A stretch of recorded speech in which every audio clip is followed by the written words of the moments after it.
Bonjour Victoria, Bonjour Thierry, toujours en forme? toujours en live. Et donc, en live. Oui, voilà. T'as fait une version beaucoup plus courte, effectivement. On est toujours en forme, Ah, donc on est toujours en live, voilà, exactement.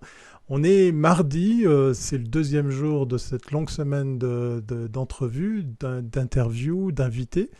Et puis aujourd'hui, on aurait pu faire à la Julien Lepers pour essayer de vous aider à deviner, même si on a fait un peu de teasing hein, sur l'invité qui nous attend patiemment ici dans le studio.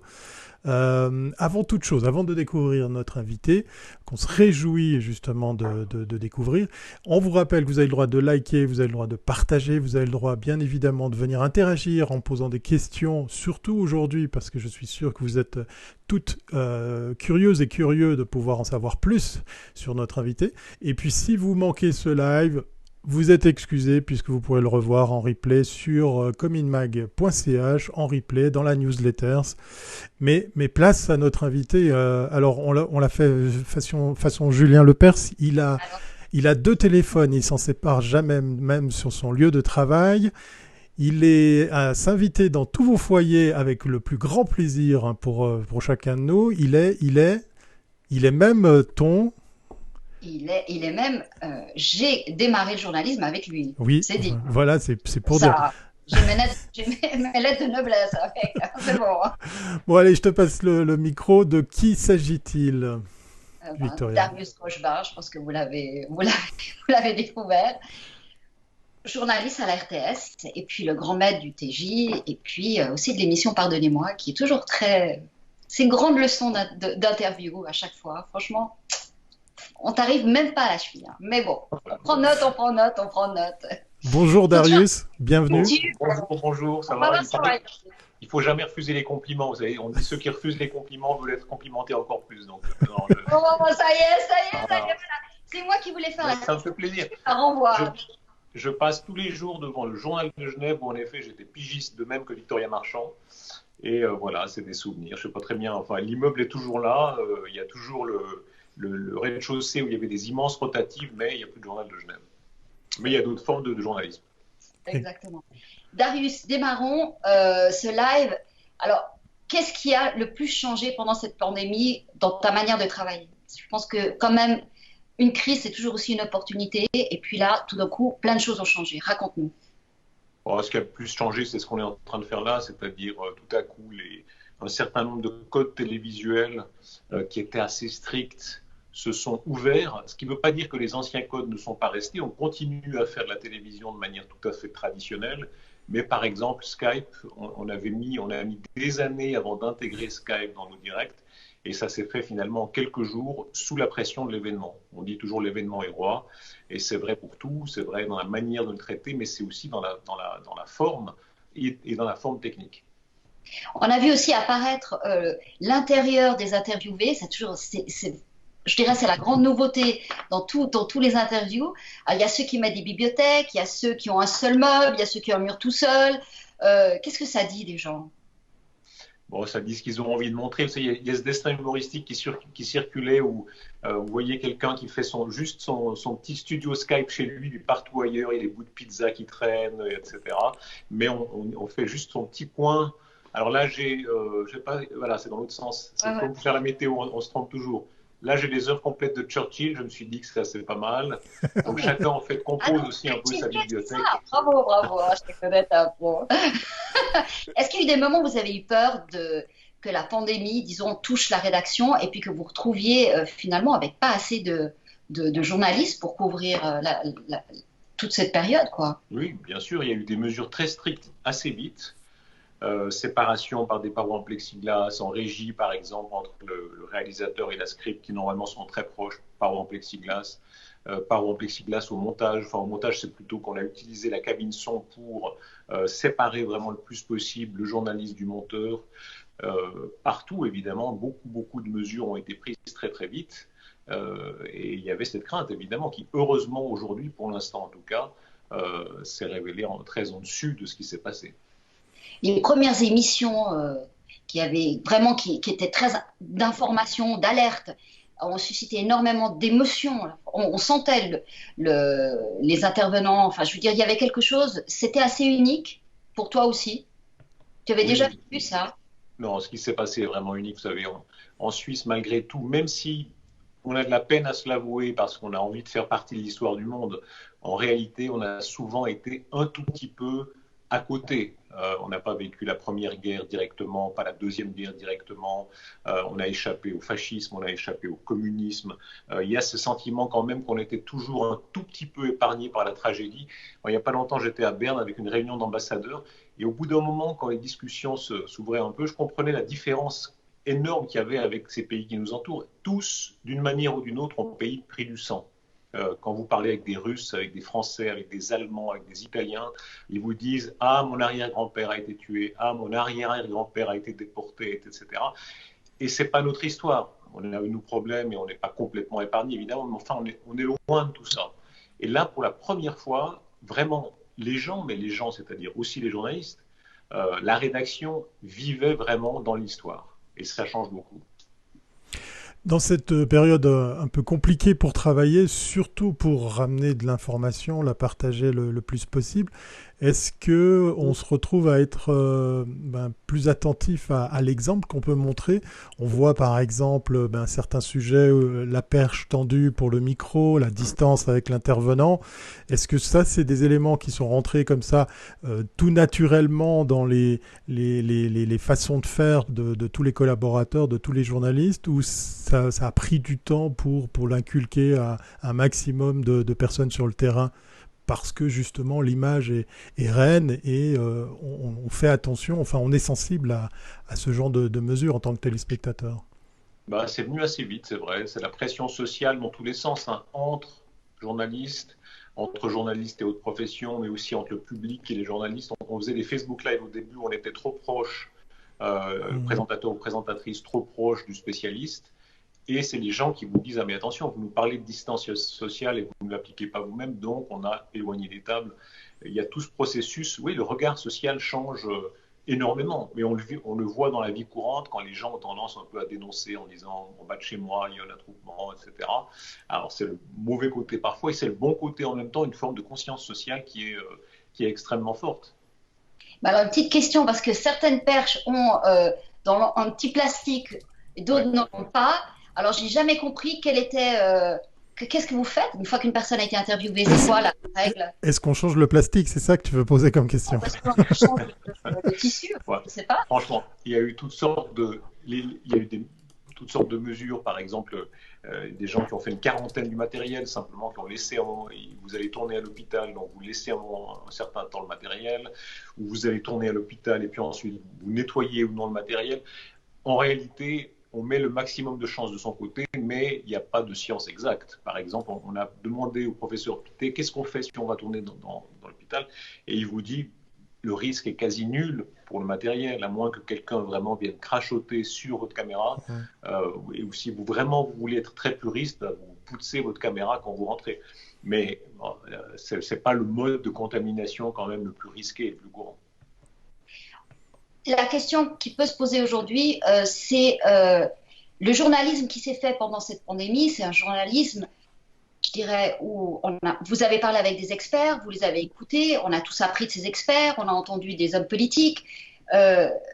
Aujourd'hui, on est un peu en train d'entrer dans une nouvelle phase. On vous accuse un petit peu on accuse la profession de ne pas avoir posé beaucoup de questions, de ne pas avoir remis en question certains statements qui apparaissaient du jour au lendemain. Quelle est la place, quelle latitude vous aviez pour justement pas être critique, mais disons amener une autre voix que simplement la voix officielle? Comme je vous disais tout à l'heure, dès lors qu'on est embarqué vraiment complètement dans une histoire, c'est vrai que la distance critique change un peu. Moi, j'ai vécu le 11 septembre, par exemple, en rédaction.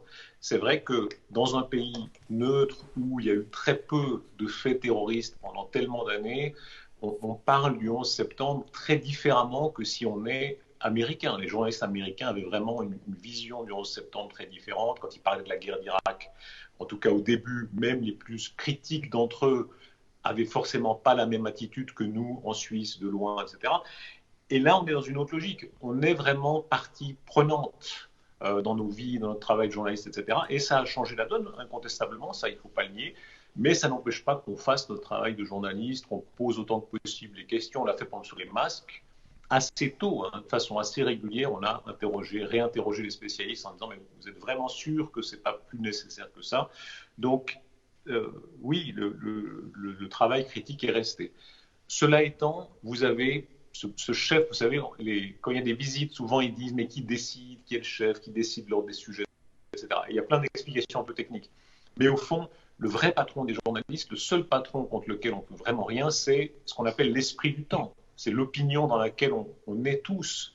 Et c'est normal, on la partage, il y a une sorte de consensus. Et on est tributaire de ça dans une crise comme ça, c'est vrai. Et vous voyez très bien ça dans la différence entre les Français et les Allemands ou entre les Romands et les Alémaniques. La façon de considérer le confinement est différente. Et ça, il y a peu de marge là, parce que c'est un peu l'air du temps, l'esprit du temps, qui veut par exemple que la nécessité économique, elle soit très forte aux yeux des Allemands et des Alémaniques, un peu moins du point de vue des Français. Alors justement, tu tends la perche par rapport à cette différence de traitement, pas pour l'information, mais plutôt l'appréhension de cette crise. On voit une nette différence entre les Suisses romands et les Suisses allemands. Est-ce qu'au sein des rédactions justement de ces régions, il y a eu une cohésion, il y a eu des échanges qui ont été plus soutenus que d'habitude? Je sais qu'il y a des échanges de contenu qui se font assez régulièrement, des choses qui sont tournées par nos collègues suisses allemands et qui sont rapatriées à Genève et vice-versa, même pour les Tessinois. Est-ce que durant cette crise, ça a un petit peu changé? Est-ce que ça a permis aussi de mieux apprécier la situation de ces deux régions franchement totalement différentes en matière d'appréhension de ce risque? Oui, mais je dirais que ça a surtout aussi montré les différences. L'exemple classique, c'est cette conférence de presse où Berset est venu un mercredi ou un vendredi, je ne sais plus, on lui a dit, mais en Suisse romande, la question c'était est-ce que le déconfinement ne va pas trop vite? Et la question en Suisse alémanique, c'était est-ce que le déconfinement ne va pas trop lentement? Et typiquement, c'est l'air du temps dont je vous parlais, c'est-à-dire le journaliste, là, il pose la question que de bonne foi, il ressent. Ce n'est pas quelqu'un qui lui a dit il faut que tu poses cette question-là, etc. C'est ce que la société dans laquelle il se trouve ressent majoritairement, en tout cas. Donc, cette différence-là, elle est absolument énorme. Vous savez, le vocabulaire, il est très révélateur. On dit tel État débloque des milliards. Et c'est vrai que dans la vision plus francophone des choses, souvent, c'est comme si les États avaient une sorte de coffre magique et qui vont piocher des milliards dedans et qui les distribuent. C'est fantastique, c'est génial. Les Alémaniques ou les Allemands ont une autre vision. Ils disent, mais attendez, c'est qui ces milliards? C'est soit de l'endettement, soit le contribuable qui va payer, soit très hypothétiquement une relance massive qui va permettre de payer ça. Donc voilà, c'est deux visions du monde et on en est tributaire. Alors, on a une... Oui. On a une question de la chatroom de Cédric. Est-ce que vous avez eu peur vous-même à un moment d'être contaminé et d'une manière générale, avez-vous eu peur pour vos proches? C'est une question qui t'est spécialement adressée, Darius. Je n'ai pas vraiment eu peur, mais je suis de naturel assez prudent. Vous disiez que j'ai deux téléphones, ben, j'ai toujours peur qu'il y en ait un qui tombe en panne. Et de la même manière, oui, je pense que c'est la logique du curseur. Vous mettez le maximum de chances de votre côté. Dans la mesure du raisonnable, c'est-à-dire moi j'ai continué à faire mes courses chaque jour, etc. Je connais des gens qui essayaient de limiter le plus possible leurs courses, d'y aller seulement une fois par semaine. Moi je suis jamais allé jusque-là, mais faire attention, oui, il faut faire attention le plus possible. Oui, encore une fois, mettre le maximum de chances de son côté. J'ai envie de revenir sur cette différence suisse-alémanique, suisse-romande, peut-être parce que j'en suis vivant de l'autre côté. Ce qui m'a vraiment frappé les premières semaines, c'est que j'ai eu l'impression qu'il y avait deux pays. Le TJ ne couvrait pratiquement pas les infos de la Suisse alémanique et j'ai regardé tous les jours tous les TJ pour être dans les trois langues pour voir un petit peu la couverture. Ouais. Et en Suisse alémanique, c'était exactement la même chose. On ne parlait pas de la Suisse romande. Et franchement, il y a eu un moment où je me suis demandé si on vivait dans le même pays. Il y a incontestablement une différence culturelle très profonde. Vous avez raison de le souligner. Donc ça, c'est un fait. Et c'est un fait aussi qu'il y avait un tel désir d'information sur ce qu'on vivait ici, sur ce que nous vivions, qu'il y a un petit côté peut-être égocentrique, mais c'est valable dans tous les pays du monde qui ont vécu ça. Et pour nous, évidemment, la question qui commence à se poser maintenant, c'est de plus en plus de parler d'autres sujets que le Covid. Mais typiquement, il y a un tel appétit d'information sur ce qu'on vit ici, nous, maintenant, etc., que et ça peut être un défaut. On a tendance à moins parler de ce qui se passe dans une autre région, dans un autre pays, etc. Mais oui, le fossé, il est apparu sans aucun doute. Il n'y a pas de doute à ce sujet-là. Une question d'une internaute qui met le doigt là où ça fait un petit peu mal. Hein. Effectivement, on vient de lâcher le mot, les réseaux, les différentes sources d'informations. Elle pose la question suivante. L'opinion publique mal interprétée et rediffusée change aussi l'avis des spectateurs eux-mêmes? Non, point d'interrogation. Le public, en fait, elle dit, écoute peut-être plus les réseaux que l'État lui-même, ou que le service de l'État ou le service public peut-être voulait le dire. Je vais y arriver. Voulait le dire. Voilà, exactement. Je suis ému parce qu'effectivement, la question fondamentale, c'est voilà, le social media versus service public. Comment arriver à faire la part des choses? Parce qu'effectivement, on a vu pas mal de fake news, on a vu toutes sortes de trucs bizarres. Ça a commencé très vite avec des groupes WhatsApp. Et le service public a dû se battre contre tous ces ragots, tous ces hoax. Comment on gère ça pour encore plus sensibiliser l'internaute, le compatriote à écouter l'info, la vraie, celle par exemple diffusée par la RTS?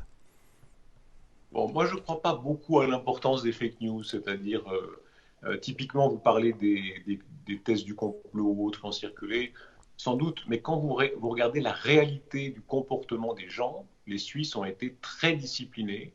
Ils ont, dans une majorité écrasante, suivi, si vous voulez, ce consensus national autour de la nécessité de pratiquer les mesures de confinement. Sur la fin, il y a des changements. On a vu les manifs à Berne. Évidemment, maintenant, on sort un petit peu de la phase la plus critique, donc ça change un peu. Mais dans l'essentiel de la phase critique, c'est vrai qu'il y a eu peu de contre-pouvoirs qui se sont exprimés chez les parlementaires, dans la vie publique, etc. Mais c'était un fait. Vous n'avez pas des pans entiers de la société qui ont dit « Ah ben non, moi, pas d'accord, je ne fais pas ça, j'encours les amendes, je ne veux pas ». En réalité, le consensus est très large. Et je crois qu'on met le doigt là sur la réalité de percevoir les fake news, où souvent les gens, et ça c'est la logique d'Internet, on lit une nouvelle en se disant « Tiens, peut-être ». Et on la partage, même si on n'en est pas vraiment convaincu. Sur la chloroquine, moi je connais plein de gens qui se disaient c'est peut-être vrai, c'est peut-être intéressant, donc je le partage avec tous mes copains, etc. Mais ces mêmes gens, si vous les prenez devant un part et vous dites ok, tu es malade maintenant, on va te donner de la chloroquine, tu la prends. On a vu aux États-Unis, il y a eu quelques malheureux qui ont fait des bêtises, qui sont morts, etc. Mais c'est infime, c'est pas ça la réalité du monde. La réalité du monde, c'est que les gens savent très bien que ce qui est diffusé par la RTS ou par Le Monde est quand même plus sûr que ce qui est diffusé sur un site bidon complotiste au coin du net. Et en réalité, Internet, au contraire, corrige beaucoup plus vite que dans le passé ce qu'on appelle les fake news. Donc, moi, je ne crois pas beaucoup à la force réelle des complotistes. Le TJ, alors si on revient maintenant à, je dirais, au comportement média, à la consommation des médias, le TJ a connu des scores staliniens. Le mot est lâché. Hallucinant, on n'a jamais vu un truc pareil. Donc c'est le retour, le grand retour de la télévision linéaire. J'ai presque envie de dire que peut-être ce qui restera une des grands trends de cette pandémie, c'est, je pense que la génération Z ne connaissait pas le linéaire, la télévision linéaire. Elle a appris à attendre le 19h30. C'est quelque chose, et c'est un grand, je veux dire, c'est une grande émotion parce que le temps réel dans des événements, c'est quelque chose qui a une valeur aussi publicitaire.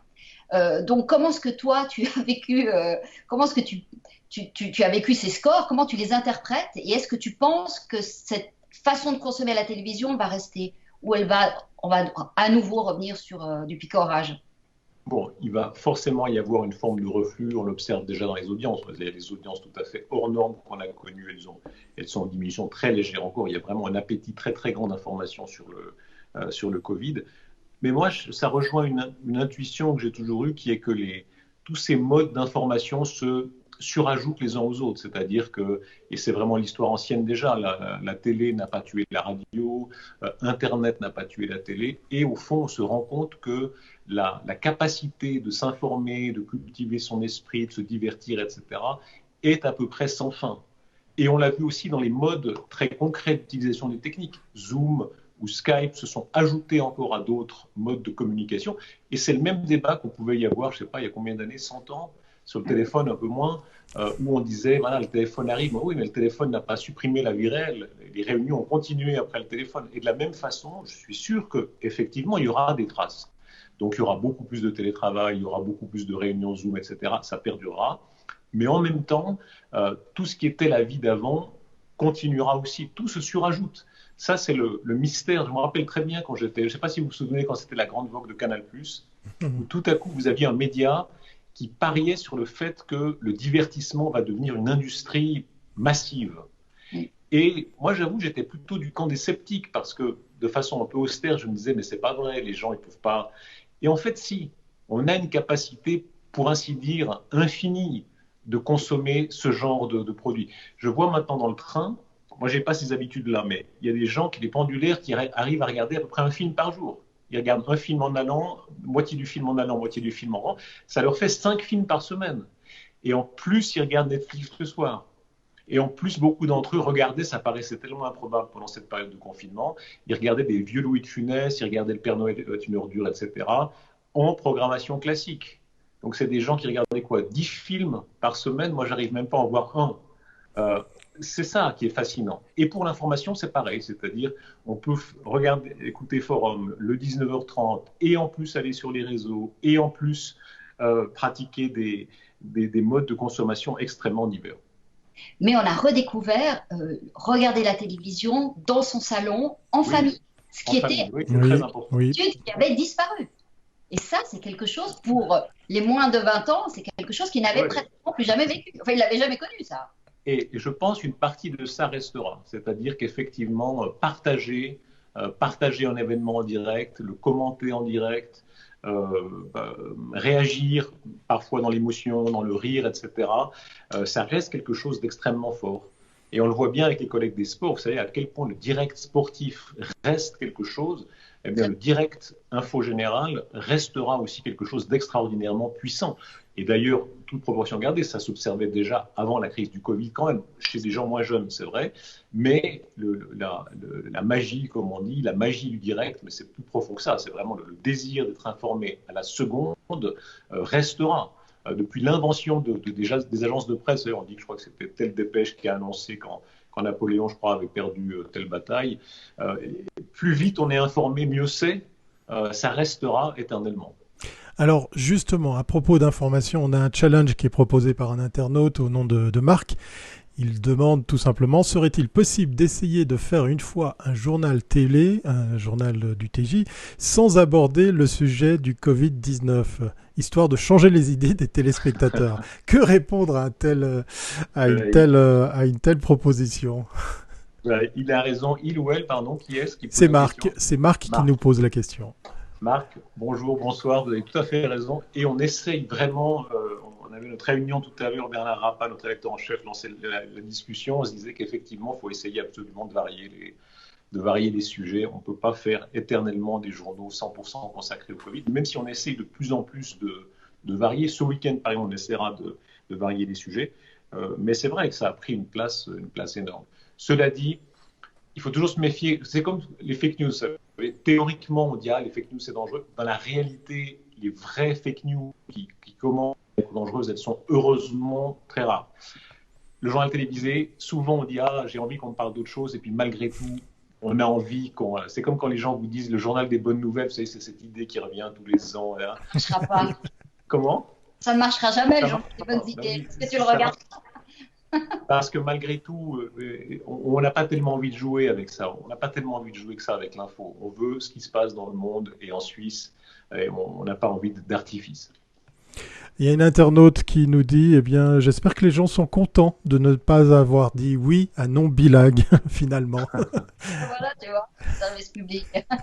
Mais vous savez, j'aimerais rajouter une anecdote parce que je sens maintenant, et c'est Victoria qui le disait, vous avez raison, monter cette critique de dire mais au fond, est-ce que vous n'avez été que les perroquets du pouvoir, les perroquets de l'État à un moment donné? Non, il faut se rendre compte qu'il y a un travail journalistique, même quand on est tributaire de spécialistes. Quand vous avez un grand spécialiste des épidémies qui vous dit maintenant il faut confiner, c'est délicat. Quand vous êtes petit journaliste généraliste, lui dire non, à mon avis, c'est pas comme ça, on ne peut pas faire ça.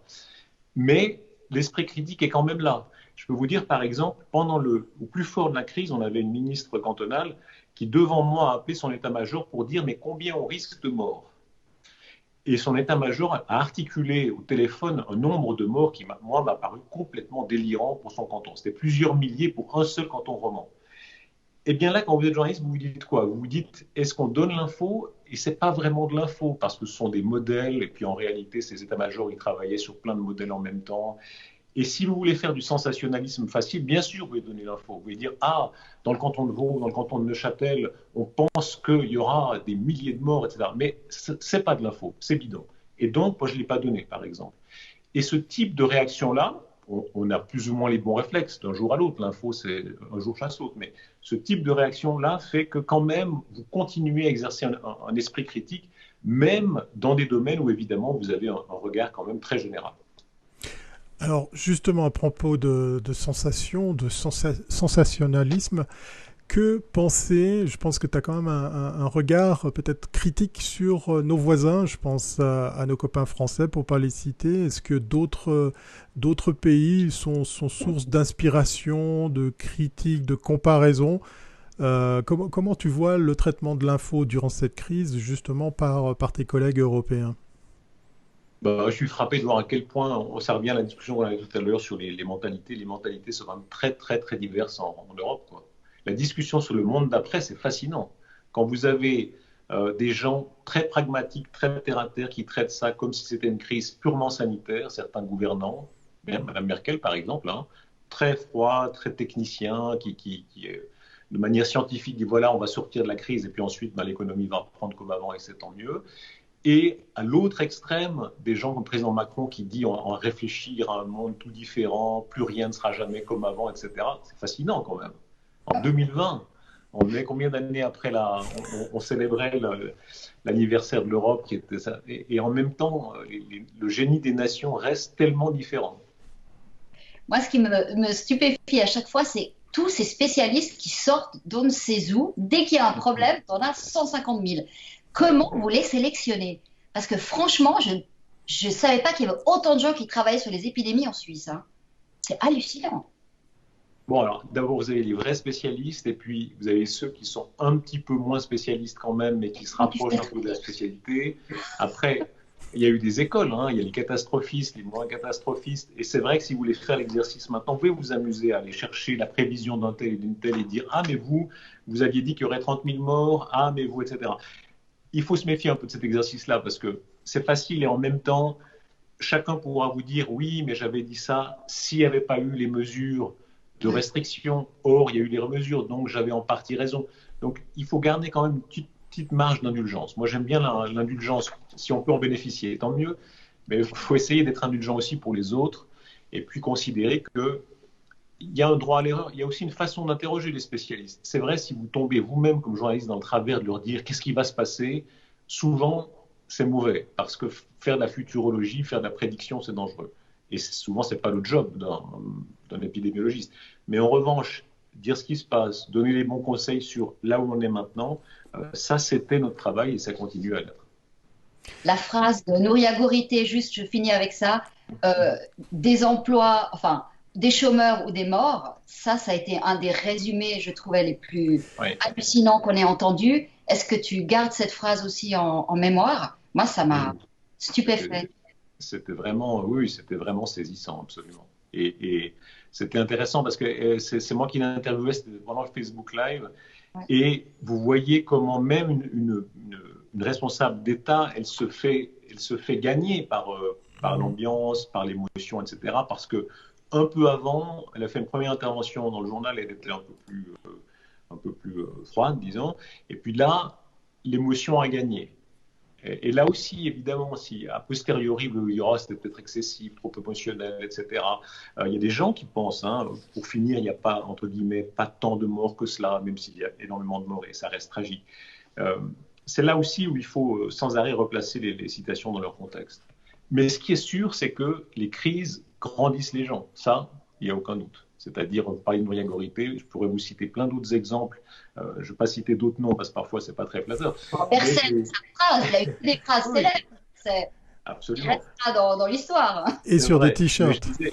Et je disais, il y a un très bon historien de la Première Guerre mondiale, son nom m'échappe maintenant, qui a fait une interview il y a quelque temps en disant tout à coup, la parole des chefs redevient importante. Et c'est vrai que, typiquement, la parole des conseillers fédéraux, pendant cette crise, elle est redevenue tellement importante. On guettait chaque propos d'un conseiller fédéral, alors qu'il y a encore 3 mois, souvent, une conférence de presse du conseil fédéral, ça ronronnait un peu. Donc la crise, incontestablement, révèle les gens. Oui. Et les journaux et les journalistes. Il y a plein, je ne sais pas si vous êtes frappés, des sites comme ID News, etc., qui ont fait du bon travail, mais je pourrais citer comme ça beaucoup de confrères. On l'a vu vendredi dernier, Serge Michel, dans notre live, donc voilà. Il est mais c'est vrai, dans tous les médias, tout à coup, ça a révélé des personnes, des spécialistes, donc ça, c'est aussi un aspect positif. Peut-être une question en forme d'ultime question. On vient de parler justement du Conseil fédéral. Est-ce que le service public a un accès à l'information privilégié versus les autres médias, les autres acteurs de l'information?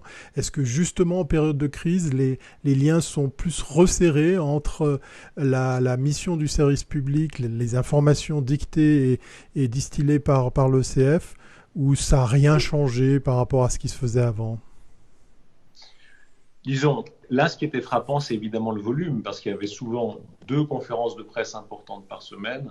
Et là, vous sentez vraiment toute la machine de l'information qui fait que le conseiller fédéral, souvent, il donne 3 interviews dans chacune des 3 langues. Et puis ça, multiplié par plusieurs médias de la SSR. Donc tout à coup, on a vraiment l'impression effectivement d'une machine étatique, mais dont on ne fait pas partie au sens propre, c'est-à-dire on reste des journalistes avec un esprit critique libre, et c'est important de garder ça en même temps. Et ça se passe assez bien en Suisse quand même, je veux dire, sans faire du chauvinisme, mais c'est vrai que la collégialité, le fait qu'il y ait plusieurs partis qui gouvernent ensemble, le fait qu'on ne soit pas dépendant d'un seul pouvoir central, ça change énormément, vous savez. Moi, je donne toujours cet exemple par rapport aux collègues français, par exemple. Dans une chaîne publique, si vous vous mettez mal avec l'Élysée ou avec Matignon, et c'est vrai dans beaucoup d'autres pays, malgré tout, vous risquez tôt ou tard d'en subir un petit peu des effets. Prochaine nomination, prochaine, etc. En Suisse, vous avez 7 conseillers fédéraux venant de partis différents. Tout ça se corrige un petit peu. C'est quand même une toute autre logique. Et moi, j'ai vécu des scènes, pas pendant le Covid, mais avant. Vous pouvez, dans une certaine mesure, vous fâcher comme conseiller fédéral. Moi, j'ai eu l'exemple du conseiller fédéral qui n'a pas aimé la question. Elle a pris son oreillette, elle l'a jetée comme ça, et elle a dit « j'arrête ». Bon, elle arrête. C'était une interview préenregistrée. Et puis, dans l'après-midi, c'est avec ces conseillers de communication, ils ont réfléchi, ils ont dit « bon, ben, on va revenir ». Voilà, ça montre quand même, et on a réenregistré l'interview normalement dans l'après-midi, quelques heures après la première version. Franchement, je pense qu'il y a peu de pays où ça se passe comme ça. Parce qu'en général, si on en arrive à ce degré de tension, vous passez un mauvais quart d'heure. Là, il y a ce côté un peu plus bon enfant, un peu plus, oui, consensuel, où vous pouvez vous énerver, mais finalement, la raison l'emporte. Alors, dernière question. Alors, que retiendras-tu? Une phrase, un moment, une émotion de cette période? Qu'est-ce qui restera dans ton souvenir? Bon, peut-être c'était un reportage sur vous savez, au nord d'Italie, les gens mouraient vraiment seuls parce qu'il y avait tellement de monde aux urgences et aux soins intensifs, surtout qu'on ne pouvait même pas faire venir les familles pour dire au revoir à leurs morts. Et donc, les Italiens avaient fait des systèmes d'iPad ou autres pour que les gens puissent dire adieu à leur famille quand ils étaient encore en état mental de le faire. Et en Suisse, heureusement, on n'est jamais arrivé à ce stade-là, mais quand même, nous, on a fait un reportage, vous savez, sur une mère, par exemple, qui parlait par FaceTime, elle est décédée entre-temps, avec sa fille. Et là, tout à coup, voilà, vous êtes vraiment, quand je disais, vous êtes immergé dans l'événement, là, vous y êtes. Parce que c'est vraiment l'hôpital, là, en Suisse romande, tout près de la tour de la télévision. C'est évidemment, malgré tout, autre chose. Et c'est là où on voit la proximité. Vous savez, c'est une tarte à la crème, notre métier de journaliste. On dit la proximité, c'est important. Oui, c'est important, c'est vrai. Vous ressentez très différemment ce qui se passe ici que ce qui se passe lointain malgré tout, même si, évidemment, le 11 septembre nous a touchés. Ma mère me parlait de l'assassinat de Kennedy. Vous savez, pour toute une génération, le jour de l'assassinat de Kennedy, ça reste dans la mémoire. Bien sûr. Mais malgré tout, c'était loin. Là, c'était chez nous. Et c'est partout. Ouais. Voilà, merci beaucoup pour ce temps partagé, Darius. Merci à vous. Franchement très très intéressant. Vous avez un super studio. Pas vu ça? Impressionnant. On va pas comparer les moyens techniques. Et c'est vrai qu'on n'a pas du tout parlé de cet aspect-là. C'est quelque chose sur lequel on invite les auditeurs à prendre un peu plus d'attention sur les différents programmes qui sont proposés justement par la RTS. Je trouve très complémentaire, et ça, c'est pas du tout pour faire du passage de pommade, de voir effectivement les usages du live venir se greffer sur la télévision linéaire. Peut-être, allez, je pose quand même la question. Comment c'est perçu par les intervenants que tu invites justement durant ces lives? Est-ce que, alors je suis désolé pour la question, la prise au sérieux est la même que si ça se passait en télévision, quel que soit le support? En fait, les gens s'en fichent et prennent tout aussi au sérieux le traitement d'un sujet qui peut par exemple générer de l'interaction sur un Facebook Live versus un TJ par exemple. Absolument, les supports s'ajoutent les uns aux autres, ils se complètent les uns aux autres. J'ai honte de le dire, mais parfois je crois que l'invité ne sait plus très bien en réalité. On lui dit, on lui ment pas, mais souvent l'invité il vient, il sait pas très bien si c'est de l'antenne, rts.ch, le site, la page Facebook de RTS Info. Et pourquoi ça? C'est pas parce qu'il est confus, c'est parce que en 2020, souvent un petit extrait d'une minute sur un Facebook Live peut avoir tout à coup plus d'écho que ce qui passe dans Dimanche soir. Voilà, tu parlais, Victoria, vous parliez de la petite phrase de Nouria Gorité, c'était pendant le Facebook Live, par exemple. Oui. Mais tout à coup, et c'est là le génie, c'est là où le génie du net rejoint le fond de la qualité journalistique, c'est que ce qui est de qualité du point de vue de l'info, parfois aussi bien sûr de l'émotion, va tout à coup avoir un écho, quel que soit le support. Et vraiment, on l'a ressenti encore plus dans cette crise. Excellent. Merci beaucoup, Darius. Merci à vous. Et puis, je ferai la visite de la bibliothèque complète autre fois. Alors. Voilà, moi je suis dans ma cave pour ma part, donc j'ai très peu de lecture. On va te laisser retourner à une activité normale. Et puis, à très bientôt, Darius. Et puis, Victoria, nous, on se retrouve demain, 15h. C'est pas fini, les Comin Mag Live. Non. Jamais. ça finira c'est comme jamais. les TJ, c'est tous les jours. Exactement. Et c'est quasiment du linéaire, puisqu'effectivement, demain, ça sera aussi à 15h.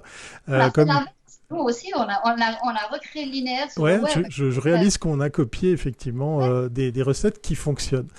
Portez-vous bien et puis notez donc attentivement la date de demain, 15h. C'est comme ça du lundi au vendredi, Comin Mag Live. Et puis vous avez le droit de revoir tout ça en replay, de le partager, de le commenter. On sera très content de voir tout ça sur les différents réseaux. À bientôt, Victoria. À bientôt. À demain. Et portez-vous bien.